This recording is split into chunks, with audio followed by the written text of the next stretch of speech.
Thank you, David, and welcome to the Niger Delta. Now, Nigeria is one of the world's top 10 oil producers. There's massive wealth coming into this country, but what do the people have to show for it? Take a look around. You see there the refined petrol storage tanks in the foreground, the rubbish. It stinks to high heaven.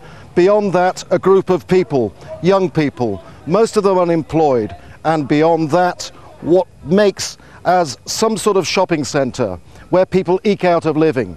Now, let's look at some figures.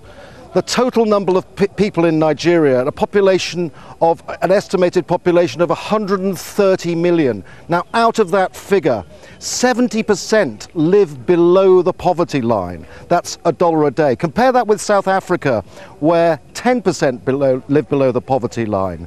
Now, moving on from there, young people living in this without education services that are adequate, without health services that are adequate. That dissension, that frustration leads young people to crime, to kidnapping, to joining armed groups that are holding the government to ransom in many areas, that have cut oil production in the 18 months leading up to June this year by 25%. And more than 200 people kidnapped, most of them foreigners. The government says it's doing something about it. The new president, Umaru Yar'Adua, says he's committed to trying to solve the problems. But there are still questions, and we'll be examining them throughout our special coverage in this news hour. First of all, let's go to our correspondent, Haru Mutasa, who's been to the island of Bile to see what conditions are like there. We were among those raising our hands. This happens every day on the creeks. The military regularly patrols these waters looking for armed gangs. More than 200 oil workers have been kidnapped in the last 2 years. Oil stations are scattered all over the mangrove swamps. Pollution everywhere you look. This is a flare, burning of gas from the crude oil. Traveling up the creek, the stench of the grimy water is overwhelming. It's a tense reception in Bile. Young men head for the cemetery to bury a colleague who died of a drug overdose. Most are unemployed. Their life is one of guns, alcohol abuse, and violent crime. If the federal government listens to our cry and come in, there will be no more kidnapping. The youths will get work, they will be happy, and then everything will calm down. Over 50,000 barrels of oil a day are sucked out of the ground here.